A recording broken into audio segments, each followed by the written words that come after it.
players may make moves. Really, Gary, all about focus, not only for the goalies, but for the shooters as well. I mean, it comes down to, that guy's got it. Taves going to get the opportunity in the second shooter in the first round.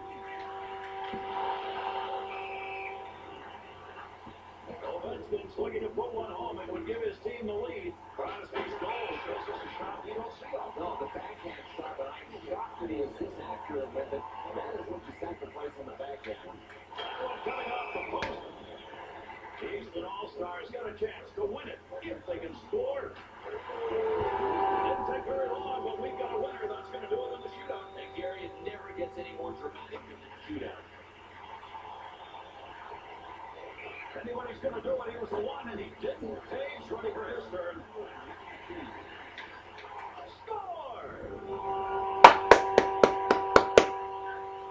Houston All-Stars opportunity for a shooter, second round.